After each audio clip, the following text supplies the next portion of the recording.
Hey everybody, Funky Professor coming at you with another episode of Funky Machines. Now today I'm going to be showing off a bud switch design that's been floating around lately. This isn't one that I came up with, but it's really compact, it's really convenient, and it's one that I've been using in a lot of my designs lately. So I thought I'd do a quick video and kind of show you how it works. Now this is the bud switch that I'm talking about right here. It's 2 blocks, 1 redstone torch, and 1 piece of redstone dust. Now in case you're asking yourself what the heck is a bud switch, I'll explain it real quick for you. Basically a bud switch, it stands for block update detector. So any block that updates around this redstone torch is going to cause this contraption to send off a redstone signal. And so I'll kind of show you what I'm talking about here. Now a block update can be just placing a block down. So I'll show you if I place this piece of glass, you'll see that it's sending out the redstone signal there because the torch went off. Now if I break this piece of glass, you'll see that it went off again. Now there's a lot that we can do with a concept like this. So a very common design is to hook it up to a furnace.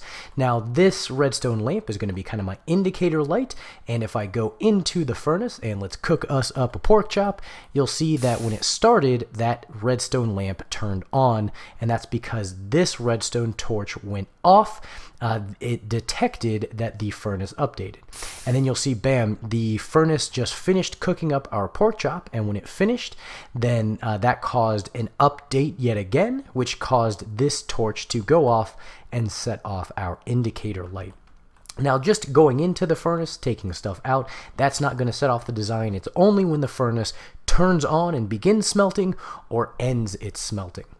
Now another way that we can use this is to detect crops. Now I like to use it for sugarcane, and if I put down one piece there, you'll see it's not going to do anything. It has to be right next to this torch. But if I place that piece down, bam, you'll see that the pistons went off and broke that sugarcane. Normally you would kind of block this in so that it goes into the hopper, but you can see what I'm talking about there, where when the sugarcane grows all the way to the top, it's automatically going to cause these pistons to break it.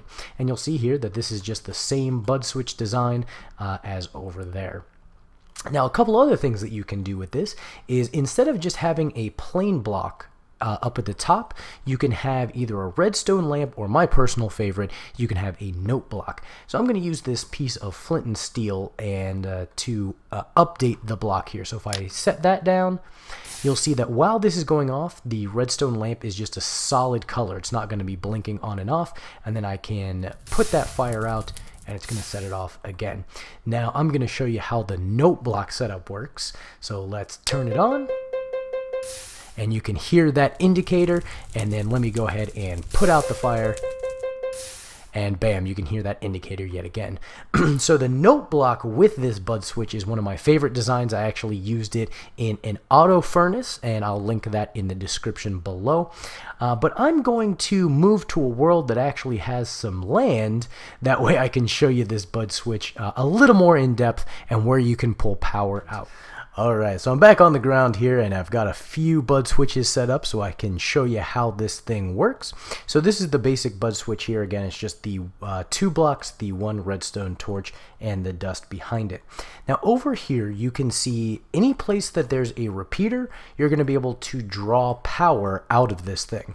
So it's pretty much anywhere around this contraption that you can draw power out of. Even underneath where that redstone dust is there, you can draw power out of there. And then also on the second level, that's what this is here, you can pull power out of each place that you see a repeater here as well. So that's a great thing about this design, is you can pull out the redstone signal from pretty much anywhere you need to.